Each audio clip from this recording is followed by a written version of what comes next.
Buenos días a todos. En primer lugar, agradecer, como siempre, a la Sociedad Española de Cardiología habernos invitado a participar, y sobre todo a Carolina Ortiz, que ha trabajado mucho para hacer estas jornadas que tengan un éxito como las están teniendo. Gracias, Carolina.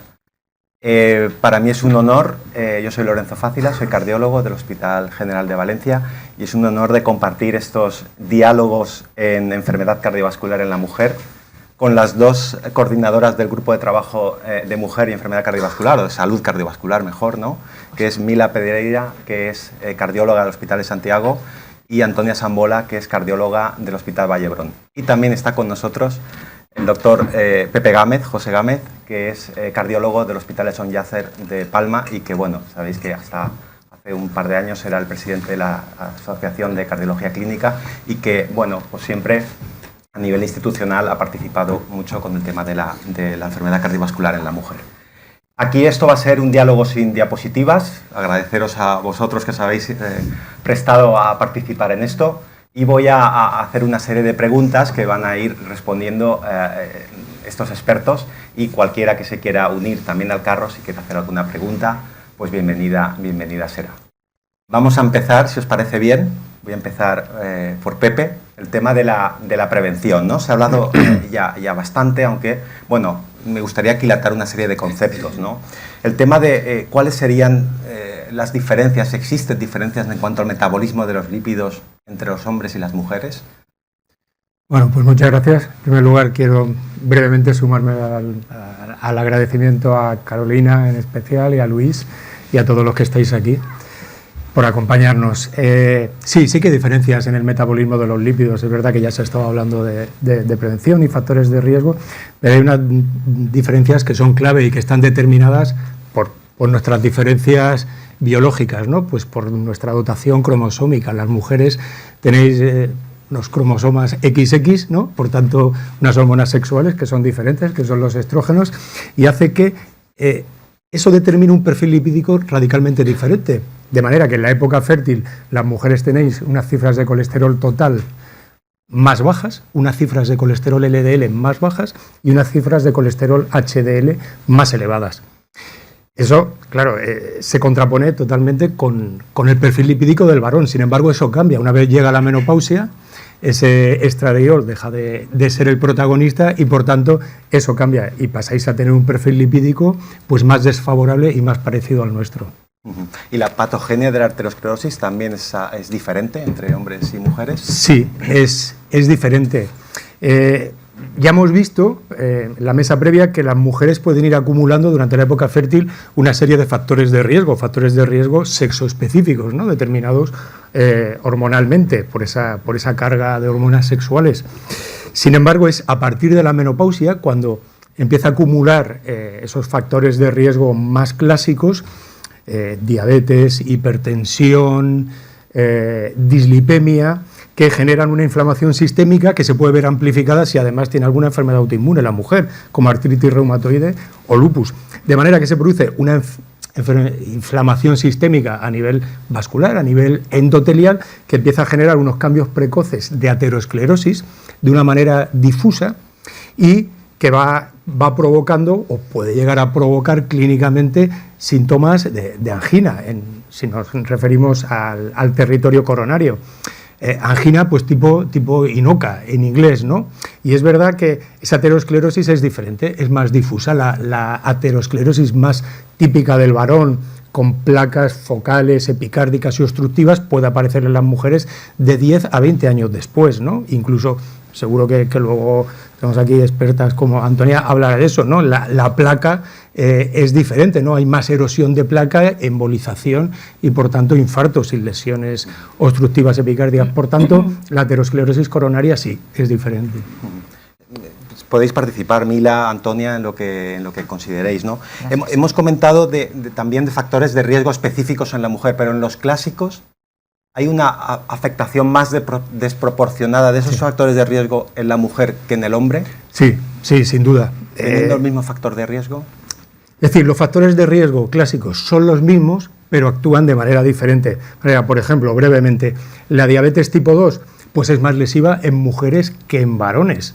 Es decir, incrementa, si comparamos mujeres, eso está escrito en un metaanálisis de 2019, si comparamos mujeres con diabetes y hombres con diabetes, sabemos que esas mujeres tienen más riesgo de mortalidad por enfermedad cardiovascular total, más riesgo de mortalidad por ACV y por cardiopatía isquémica. ¿Por qué?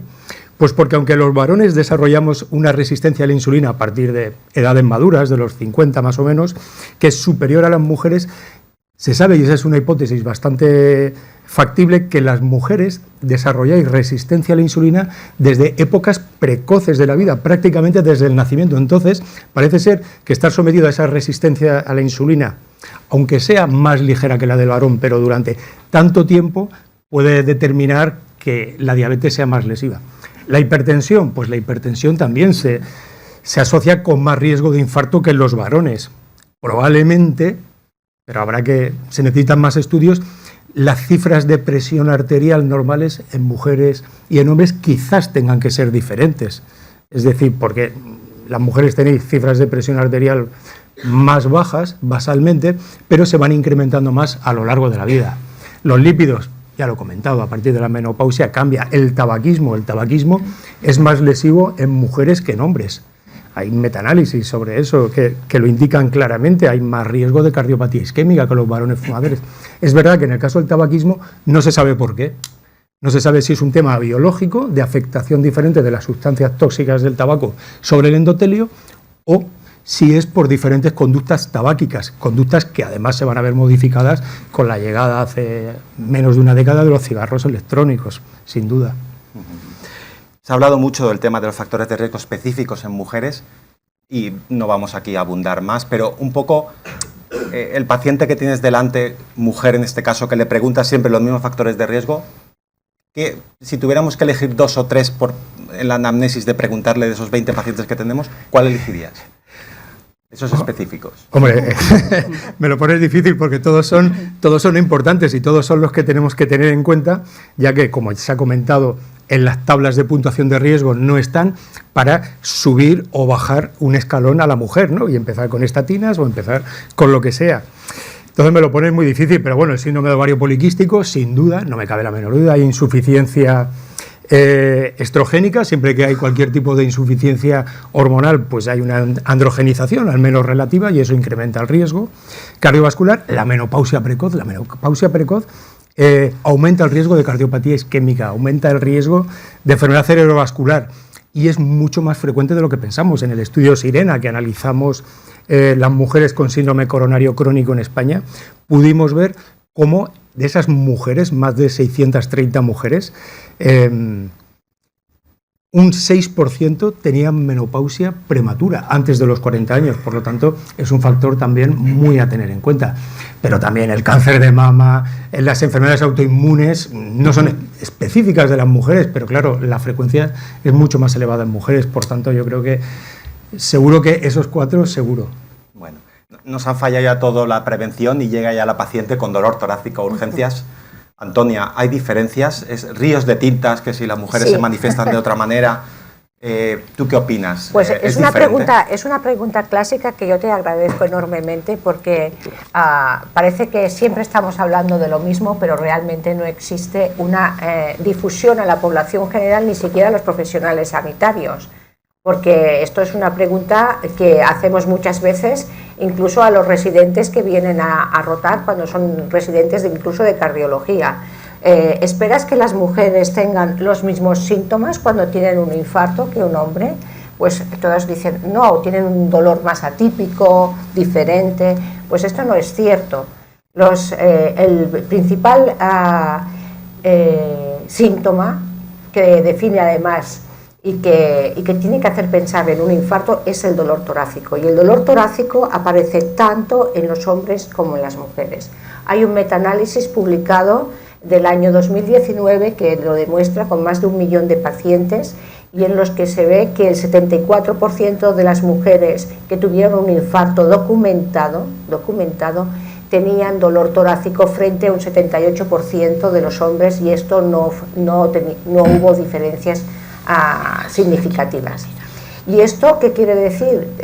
La anamnesis pues tiene que ser muy dirigida, Es cierto que las mujeres tienen en general una forma, una comunicación a veces diferente en la que explican más síntomas, y esto es verdad.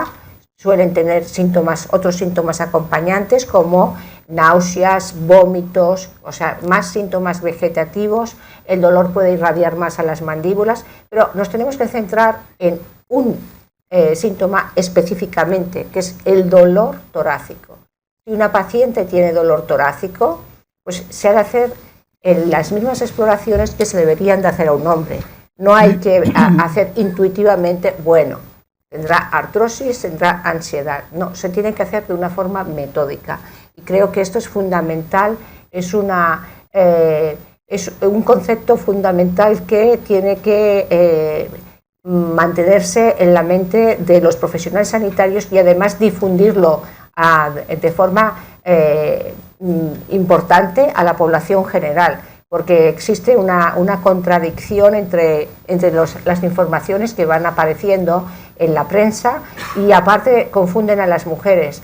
Si decimos a la población que una mujer puede tener dolor torácico, dolor en las mandíbulas, dolor en el brazo izquierdo, dolor aquí, además náuseas y vómitos, se puede marear, bueno, la mujer dice, bueno, ¿qué me ha de pasar exactamente para que te pueda yo consultar? O sea, tenemos que dar unos mensajes concretos y concisos. Mila, ¿querías tú? Bueno, antes que nada aprovecho para dar las gracias a Carolina Ortiz y al doctor Luis Rodríguez Padial por permitirme estar hoy aquí con vosotros. Es un honor, agradeceros que estéis aquí. Gracias por este empuje. De verdad que es de agradecer, es muy necesario, y que llevamos mucho tiempo ahí tratando de manifestar y de difundir esta situación. Parece que a veces no llega, pasan décadas y todavía seguimos con las circunstancias más o menos sin demasiados cambios. Por eso espero que este empuje de la SEC sea, y seguro que va a ser así, definitivo para esto. Bueno, añadir a lo del dolor que dice Antonia, que tiene muchísima razón, que es así, además no es algo discutible, que lo que muchas veces ha generado mucha confusión son los síntomas acompañantes, que las mujeres tenemos más tendencia a describir la disnea, la fatiga, y eso de alguna manera dispersa el mensaje. De hecho, estos son resultados del estudio Virgo, que analizan qué síntomas cuenta con más vehemencia. En vez de centrarse, se centra en el dolor, lo describe, pero luego hay una serie de síntomas acompañantes a los que el profesional, los que estamos en urgencias en un momento dado, podemos dar demasiado valor. Por eso es muy relevante insistir. Dolor torácico, electro en 10 minutos. Si es normal, no pasa nada, y si no lo es, a por él. Porque muchas de estas mujeres quedan después, o el primer diagnóstico es el de la ansiedad. Y como bien dijo Marta Gulati, que fue, como sabéis, la primera autora de las guías de dolor torácico, de las guías americanas, del Colegio Americano y del American Heart, en nuestro congreso de Málaga, comentaba que había que quitar el término atípico. Yo también estoy de acuerdo, fuera eso de atípico, porque eso confunde, genera una especie de estrategia hasta diferente, que al final va a condicionar el pronóstico. No es algo, bueno, trivial, es algo muy trascendente. Sí, yo estoy completamente de acuerdo. Y muchas veces la anamnesis es tan dirigida que siempre le preguntas, ¿pero usted está estresada? Y entonces ella dice, sí, como claro, siempre está estresada, pues siempre va a haber algo por donde salir, ¿no? Hay que remangarse y en modo conteste. Exacto, las preguntas. Sí, un tercer grado. Quizás una acción sobre urgencias, es decir, un poco estas diferencias, es importante que la tengamos en cuenta.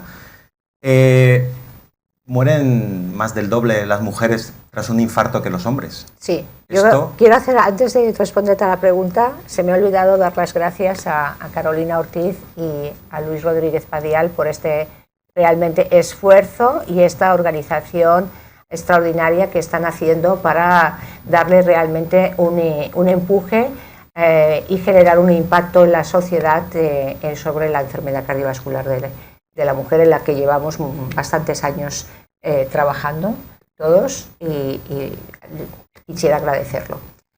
En cuanto a lo que me decías, sí, las mujeres siguen muriendo el doble que los hombres por un infarto de miocardio en España. También en Estados Unidos y también en Europa, o sea, no es algo que sea exclusivo de nuestro país. Nosotros hicimos un estudio sobre con los datos de Recalcar, en el que se recogieron más de 300.000 pacientes se analizó una década y se vio que realmente las cifras eran realmente impresionantes, espectaculares. Vimos que el 18% de las mujeres con infarto fallecían comparado con el 9%.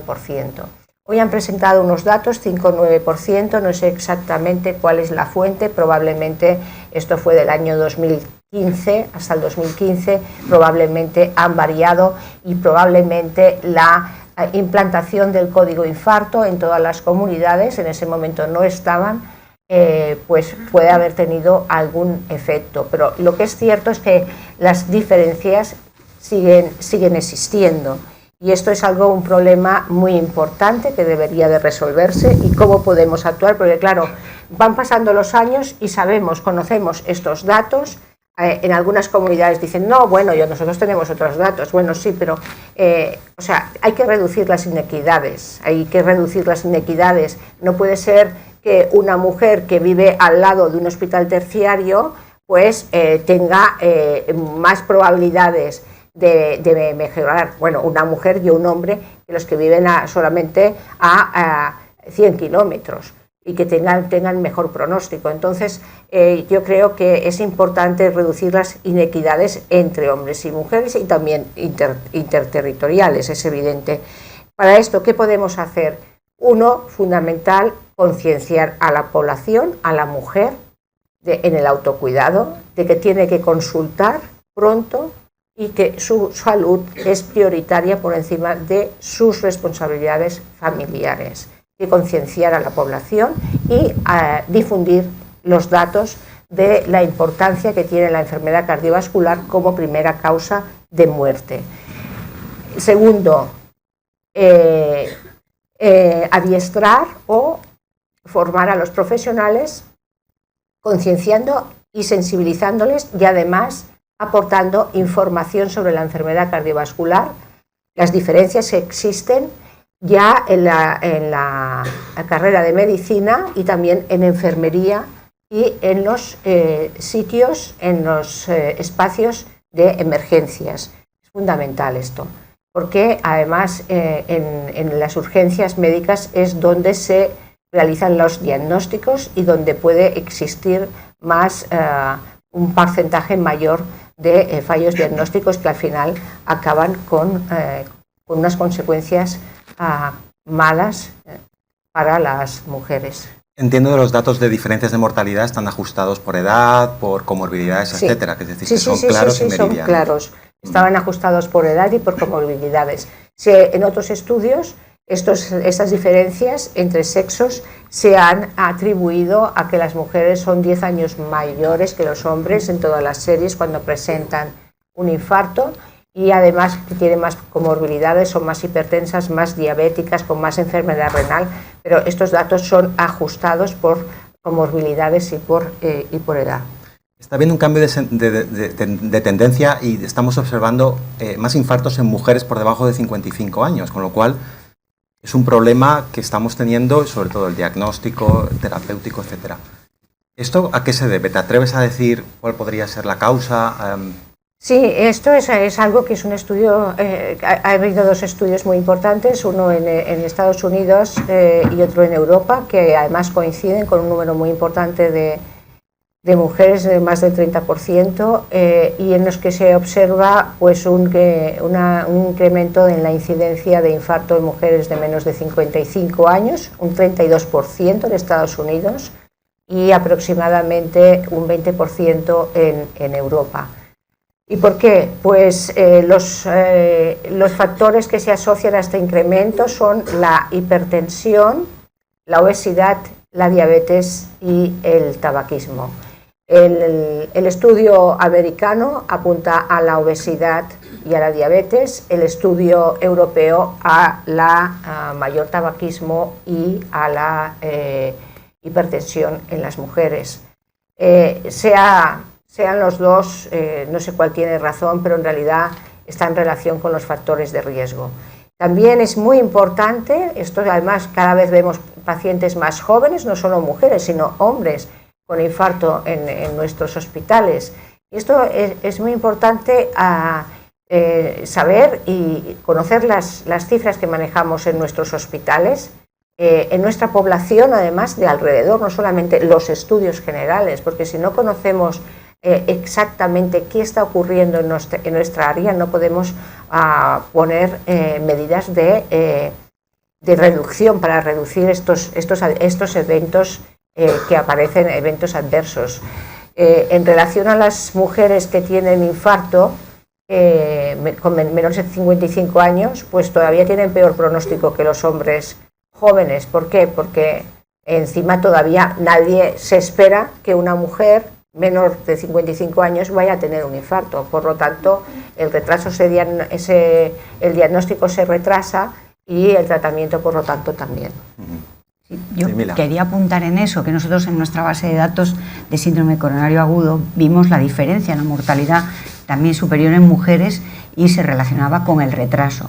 Pero el retraso en dos sitios, no solo el retraso de la mujer al punto de atención, que es urgencias PAC o hospital, sino también dentro de urgencias, y sobre todo en el grupo más joven. Y eso, como decía antes, es determinante, porque retrasar la reperfusión, el síndrome coronario agudo, bueno, la estrategia que se vaya a utilizar y condiciona la supervivencia al final, ¿no? Todos tenemos muchas anécdotas de la mujer que, ¿por qué no ha venido usted antes? Porque tenía que dejar antes arreglada la casa, etcétera, etcétera.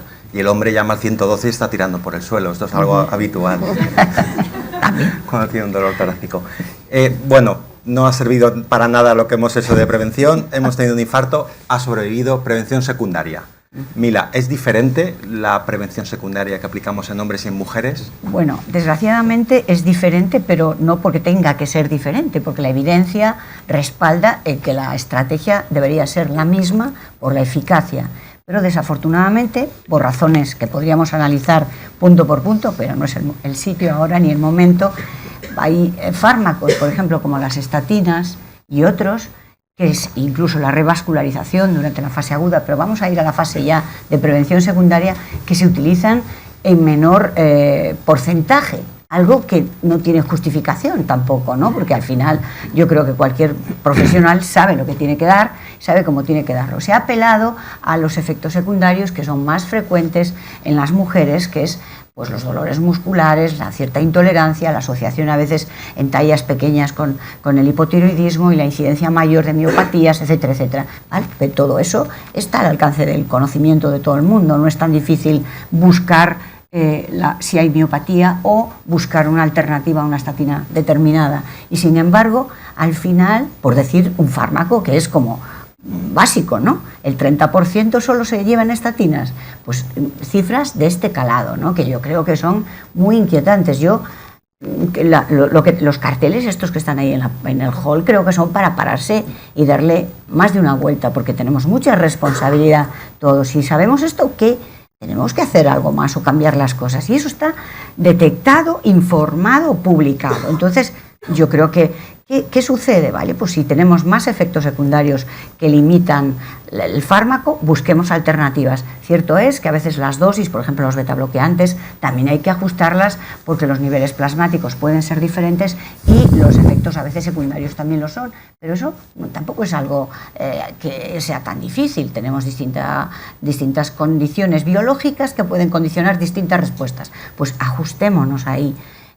Por decir algo, la doble antiagregación, encima los estudios en los que tendríamos que tener 50 y 50, porque esto es un problema ético, es un problema moral. Y lo vengo diciendo desde hace mucho tiempo, que estuve en un europeo que dedicó su foco a este asunto y hablaba de la enfermedad cardiovascular en la mujer ya hace tiempo, y las cosas no han cambiado. Y decía el doctor Rodríguez Padial de la mortalidad 2004, 14, 19 y 21, y seguimos igual, y teniendo el conocimiento. Bueno, pues, ¿qué pasa? Que las mujeres no están incluidas en los estudios. El trialist de los antitrombóticos, que son 16 estudios, un metaanálisis, 14 estudios tienen mujeres, 2 ya no tienen ninguno. 10% postinfarto, 10%. 30, llega el 30 en post-ictus, que ahí sí hay una incidencia mayor, pero eso lo puedo trasladar a muchos otros fármacos en el posinfarto, en la prevención secundaria, donde los estudios marcan o incluyen un porcentaje muy bajo primera discriminación, impresentable, es la palabra, ¿no? Y segundo, tampoco tenemos así nunca la certeza de si vamos a tener el mismo resultado, ¿no? La certeza absoluta. Esto ya no puede seguir así. Tenemos este conocimiento, pues tendremos que ir desde la facultad, que lo decía un día Antonia en una charla, y desde la enseñanza hasta primaria, urgencias, etcétera, etcétera, etcétera. Y además el entorno más seguro después del infarto que tenemos hoy por hoy, las guías lo dicen así, Sociedad Española de Cardiología, Asociación de Rehabilitación Cardíaca, es la rehabilitación cardíaca, pero el problema ¿cuál es? ¿Las mujeres van a rehabilitación cardíaca? Pues no, y aquí tenemos a Raquel que nos lo puede reforzar después, y me gustaría que hicieras algún comentario, Raquel, sobre esto, porque es impresionante, ¿no? Como el estudio Approach demuestra la ventaja, incluso ventaja en mortalidad de las mujeres frente a los hombres que se someten a rehabilitación cardíaca después de un síndrome coronario agudo, y sin embargo siguen incluyéndose, 30%, en España creo que 20, 21, ¿no, Raquel? Corrígeme que igual tienes cifras más actualizadas, pero bueno, en lo que yo he visto, en lo que yo sé, pues alrededor de esas tasas de inclusión, cuando es una actividad o una estrategia que está, que claramente modifica factores de riesgo, cambia el pronóstico, mejora la supervivencia, por no decir ya mejora calidad de vida y otros parámetros que son verdaderamente relevantes y que realmente tampoco hay una razón fácil de digerir, ¿no?, para entender esta discriminación. Pero esa es una realidad cuantificada, medida e informada en diferentes publicaciones. Raquel, tú... Bueno, suscribir todo lo que dice Mila, ¿no? La verdad es que hemos mejorado mucho en los últimos 3-4 años en inclusión de mujeres. De hecho, ahora mismo el último registro que hemos hecho en aula de rehabilitación estamos en un 25%, o sea que estamos a niveles de los mejores registros europeos, como los suecos, ¿no? Sí, no sé, se me ha oído, ¿verdad? Vale, y la mejor forma de cambiar todo esto es que derivemos activamente, seas hombre o seas mujer, ¿no? Has tenido un evento coronario, cita de alta a rehabilitación cardíaca. De hecho, en la Clínica Mayo no se puede firmar el informe de alta si no clicas la casilla de rehabilitación cardíaca. Posiblemente así no se nos van a escapar. Y luego negociar a qué hora puedes venir. Si tú impones a una mujer que vaya a las 9 a rehabilitación cardíaca y justo tiene que dejar a los niños, no va a ir. Negocia si puede ir a las 10. Simplemente eso, y con eso vamos a conseguir que mejoren, porque se reduce un 75% la mortalidad en las mujeres frente a un 50% en los varones, o sea que merece mucho la pena, ¿no? Muy bien, gracias, Raquel. Un pequeño paréntesis, nos hemos saltado un poquito el MINOCA, ¿no? Sí. Que parece que más a la mujer, ¿no? Es una patología benigna, como creemos el síndrome coronario con coronarias normales, todo esto que está alrededor del MINOCA.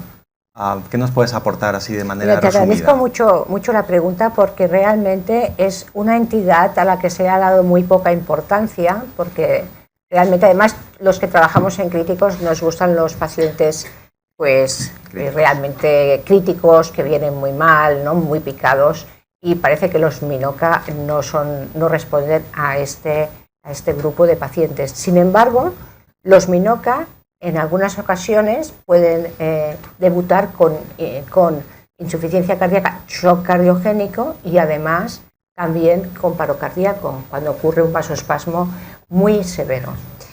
O sea que ya de entrada ya no parece una patología benigna. Acontece con mucha más frecuencia en las mujeres que en los hombres. Las mujeres tienen 5 veces más probabilidad de tener un MINOCA que un hombre cuando ingresa por un síndrome coronario agudo. A partir de cierta edad, a partir de la edad por encima de los 50 años, se comportan más, se manifiestan más clínicamente como infarto agudo de miocardio sin elevación del ST, pero por debajo de esta edad como elevación del ST. De entrada, muy importante es establecer un diagnóstico específico. Dentro del MINOCA puede ser por erosión de la placa, puede ser por un embolismo coronario, puede ser por una disección de una arteria coronaria espontánea, y puede ser aparte por una microcirculación, por alteración de la microcirculación. Otras causas que pueden similar, parecer a la alminoca, pues hay que descartarlas, como son el Takotsubo, la miocarditis y un infarto tipo 2 debido a una sepsis o alguna afección que pueda producir una injuria miocárdica. Muy importante llegar al diagnóstico. ¿Y cómo lo hacemos? Tenemos un paciente que llega a urgencias, va a hemodinámica, le hacemos un cateterismo, no vemos nada. ¿Qué hay que hacer? Bueno, primero, si descartar el vasoespasmo, pero no se le puede inyectar acetilcolina en el momento agudo, esto se tiene que hacer en otro momento. Si realmente sospechamos un vasoespasmo porque haya elevado el ST, por las características del dolor que explica, etcétera, ya podemos poner inicialmente tratamiento con vasodilatadores y esperar hasta el día de realizar un nuevo cateterismo con inyección de acetilcolina y eliminando, suspendiendo los vasodilatadores previamente. Si pensamos que puede ser un embolismo o una erosión de la placa, hay que hacer una OCT o un IBUS para llegar al diagnóstico. Y si pensamos que es por alteración de la microcirculación, hay que medir y hacer unas exploraciones que puedan documentar esta situación, este escenario clínico. Muy importante, ¿por qué? Porque el pronóstico puede cambiar y sobre todo específicamente el tratamiento.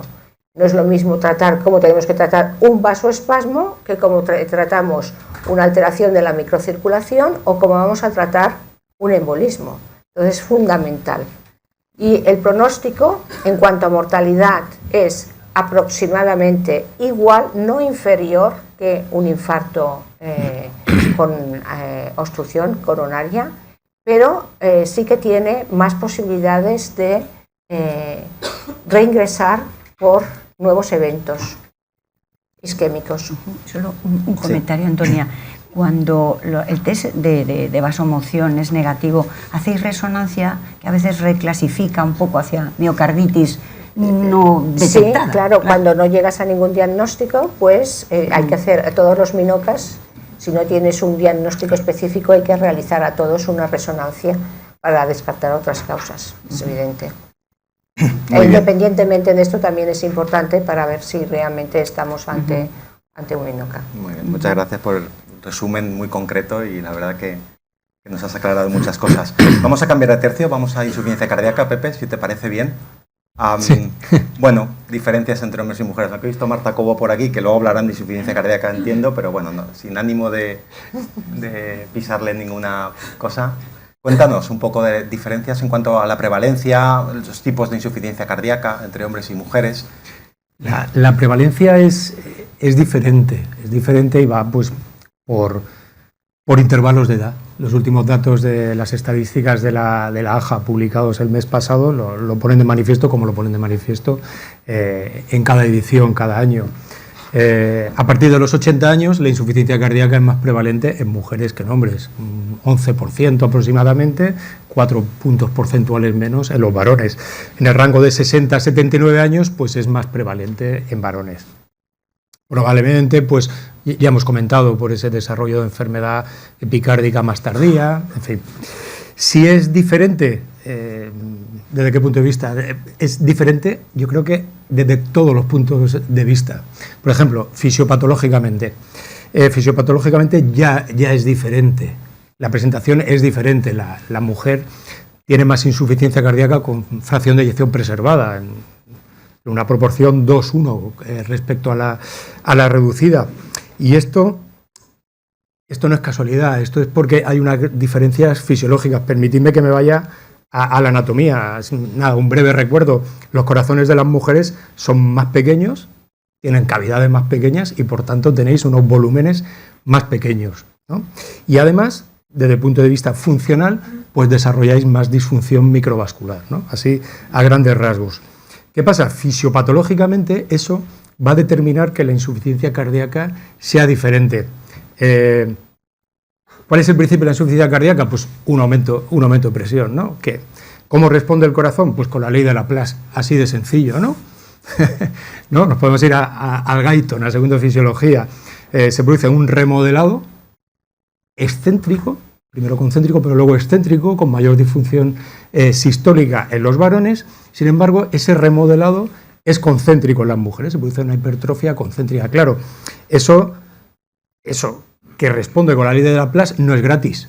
Eso no es gratis, eso tiene un coste en términos de alteración de la relajación y alteración de la distensibilidad. Por tanto, hay mayor disfunción diastólica. Pero es que además la mujer, cuando llega a la menopausia, tiene una mayor activación del sistema renina-angiotensina-aldosterona, tiene un descenso en la producción de óxido nitroso y tiene un aumento de producción de especies reactivas de oxígeno. Por tanto, se genera ahí un caldo de cultivo, una situación inflamatoria que también produce disfunción diastólica, produce mayor síntesis de colágeno y, por tanto, más disfunción diastólica. Eso explica que la mujer tenga más insuficiencia cardíaca con fracción de eyección preservada. Luego, y ahí podemos añadir todas las comorbilidades que tiene la mujer al llegar a la menopausia que generan situación inflamatoria, diabetes, hipertensión, enfermedades autoinmunes que pueda tener también en épocas precoces. Por tanto, todo eso hace que tenga más IC con fracción de eyección preservada. Entiendo que lo que han comentado ellas para la extrapolación de los resultados de los ensayos clínicos en cardiopatía isquémica también ocurre en lo mismo, es decir, infrarrepresentadas. Están infrarrepresentadas, sí. Y luego, a la hora de la práctica diaria, también las tratamos peor, menos, etcétera. Fármacos, dispositivos. Sí, las tratamos peor y eso está en diferentes registros que no voy a entrar ahora en ellos, que todos conocemos. Las mujeres están infratratadas, también cardiopatía isquémica y también en insuficiencia cardíaca. Y sin embargo, claro, el hecho de que estén infrarrepresentadas en los ensayos clínicos de alguna manera nos influye también, porque claro, al final de los ensayos clínicos emanan las indicaciones de las guías y esas guías, permitidme la licencia, de alguna manera están sesgadas si no hay una representación adecuada, ¿no?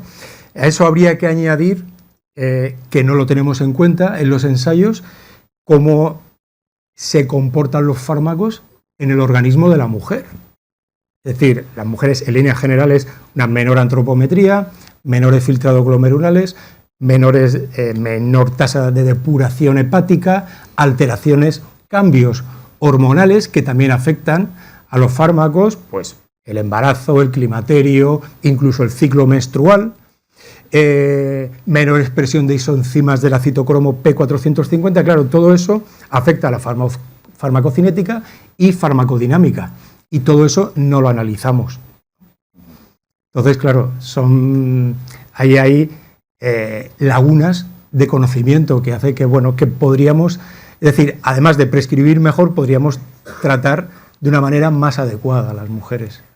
Yo quería añadir algún comentario a lo que has dicho sobre la dosificación de los fármacos. La infrarrepresentación de las mujeres en los ensayos clínicos, que no llegan al 30%, es lo máximo. Alguno en enfermedad cardiovascular ha llegado al 40%, creo que uno. Y esto tiene una importancia impresionante y un impacto increíble, porque resulta que en términos globales, los efectos adversos que presentan, que se comunican desde los centros hospitalarios a las unidades, a los servicios de farmacovigilancia, los efectos adversos son significativamente mayores en las mujeres que en los hombres, tanto como 56% en las mujeres, 48% en los hombres. Y esto está absolutamente relacionado con el desconocimiento que tenemos sobre la dosificación correcta que deben de tener las mujeres con los diferentes fármacos, que tomamos las mismas dosis. Esto es una cosa muy importante. Y además, esto es en términos de enfermedad cardiovascular, pero si nos vamos a la oncología, y que además nosotros, algunos especialistas, que estoy seguro que estáis aquí, de cardio-oncología, como por ejemplo la doctora Mira Pedreira, pues las mujeres tienen un 76% de efectos adversos comparado con un 58% de varones, porque reciben los mismos fármacos. Se han probado en un porcentaje mucho más pequeño. Estamos acostumbrados a ver los análisis de todos los clinical trials que se publican en los New Englands, están siempre puestos porcentaje de mujeres y después por subgrupos, análisis por subgrupos, ahí queda, sexo, edad, diabéticos, etcétera. Estamos en ese grupo, pero ya desconocemos qué ocurre. Esto es muy importante y esto es algo que tenemos la responsabilidad además de que si participamos en ensayos tenemos que incluir el número máximo que podamos de mujeres, porque si no este gap en el conocimiento no lo vamos a poder reducir.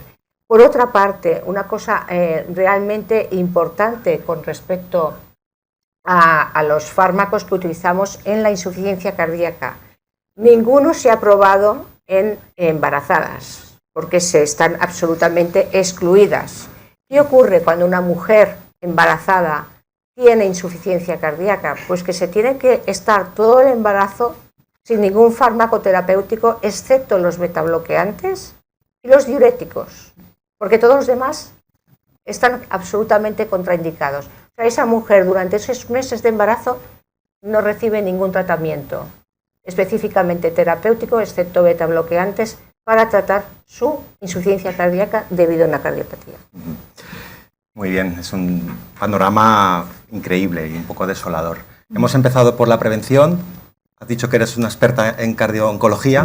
Mila, eso dice Antonia. ¿Nos sirve algo la prevención de factores de riesgo cardiovascular para prevenir el cáncer de mama, etcétera? Pues sí, porque la fisiopatología, la respuesta es sí. La fisiopatología es muy común, hay muchos factores comunes y luego a través de un proceso inflamatorio se produce una, digamos, producción a veces para la redundancia, de células malignas por un lado y se fomenta la aterosclerosis por el otro. De hecho, el cáncer de mama pues tiene muchas cuestiones, muchos factores de riesgo comunes con la enfermedad cardiovascular, la obesidad, el sedentarismo, el tabaquismo, los malos hábitos dietéticos, que son absolutamente comunes. Pero esto hay mucha fisiopatología e hipótesis, eso se ha demostrado en un estudio que está publicado en Circulation. Lástima de diapositivas porque es muy ilustrativa y esa diapositiva me encanta, la llevo a todas partes, porque es un estudio de 13.000 personas, de las cuales más de 13.280 por ahí eran 3.000 desarrollan un cáncer durante 20 años, que no es poco. Y se vio que las 7 medidas de salud de la AJA, o sea, dieta sana, tensión controlada, colesterol en su sitio, glucemia en su sitio, nada de tabaco, se correlaciona inversamente con la aparición del cáncer. De tal manera que podemos evitar el 50% de posibilidades de tener un cáncer si manejamos o somos capaces de llevar una vida cardiosaludable con 6 o 7 medidas de las 7 que conoce todo el mundo. O sea que hay una relación directa y clara. Muy bien, pues un mensaje muy positivo, yo creo, para terminar. Nada, muchísimas gracias. Hemos repasado, de una manera exhaustiva varias del viaje, ¿no?, del paciente o de la paciente en este caso, y un poco al final recordar, ¿no?, como reivindican los pediatras que los niños no son adultos pequeños, pues tendremos que reivindicar que las mujeres no son adultos femeninos, sino que es algo diferente y por tanto no podemos aplicar lo que los pediatras no aplican a los niños, que son los fármacos en los niños, sino no podemos aplicar las cosas que tenemos en las mujeres porque hay que hacer más estudios sobre ello. Muchísimas gracias y gracias a todos. Gracias a todos. Gracias.